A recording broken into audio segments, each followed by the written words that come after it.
Sinungaling si Lebron kaya pala ayaw na ni Bronny sa kanya. Ito rin ang pinakamalaking pagkakamali ni Lebron mga kapatid, na pipiliin siya ng anak niyang si Bronny na makalaro kapag nakatungtong na to sa NBA. Marami ring nagulantang sa biglang sinabi ni Bronny James patungkol sa tatay niya. Galing mismo sa bibigyan ni Bronny na animoy parang asiwa pa sa matagal ng plano ng tatay niya sa kanilang dalawa. Hindi dapat mangyari to at ako ang masusunod kung anong gustong gawin ko sa karera ko. Yan nga po ang tono ng pananalita ni Bronny. Parang hindi nga rin po nagustuhan talaga ni Bronny na iba ang magdidikta sa karera niya. Kahit ang mga fans nga ni Lebron ay gustong-gusto ngang masilayan na makita silang sabay na maglaro sa iisang kupunan. Pero sad to say, para sa lahat hindi na nga po mangyayari yan. Kung sisilipin nga po natin ang sinabi mismo ni Bronny, never pa nga pong lumabas sa kanyang bibig kapag tinatanong siya kung gusto niya ba ding makatandem ang ama niyang si Lebron James. Ang dream niya nga daw gumawa ng sarili niyang pangalan sa liga, hindi ang dumikit lang sa kasikatan ng kanyang tatay. Napakadali nga lamang din kung magkaganon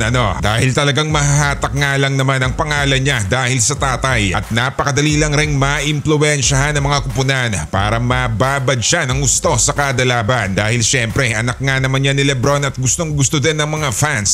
Instant celebrity nga po ang mangyayari sa kanya sa NBA mga kapatid. Hindi pa nga po natatapos ang season ngayon, pero samot-saring parinig na din ang ginagawa ng mga kupunan kung paano nila makukuha si Bronny dahil parang buy one take one nga naman ang magaganap. Mismong si Lebron na nga din po ang sumisigaw na kung sinong makakakuha sa anak niya makukuha nga rin po siya. Matagal na nga pong pinapangalandakan ni Lolo Bron yan mga kapatid, kaya alam na nga po ng lahat kung gaano kalaki ang mapapasa kamay nila kapag nakuha nga nila si Bronny.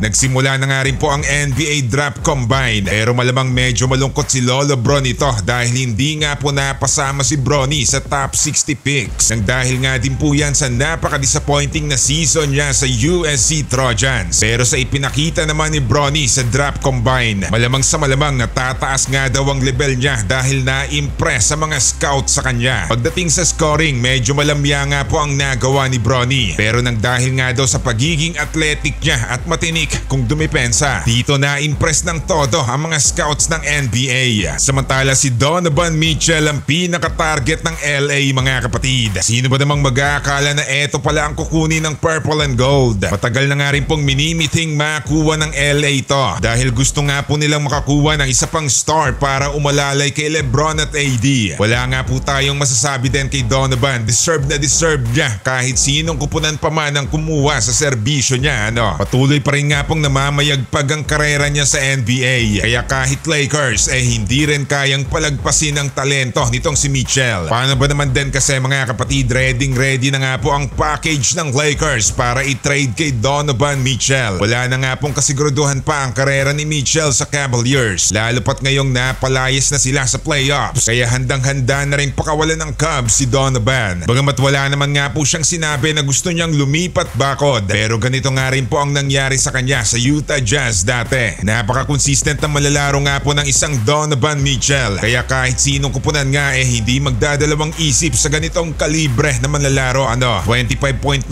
points kada gabi ang kinakamada nito, 46.2% sa shooting field at 36.8% beyond the arc. Napakalaking tulong nga po talaga mga kapatid kung si Donovan ang makakuha nila. Talagang maaasahan lalo na't kapag inaalat si Lolo at AD, di ba?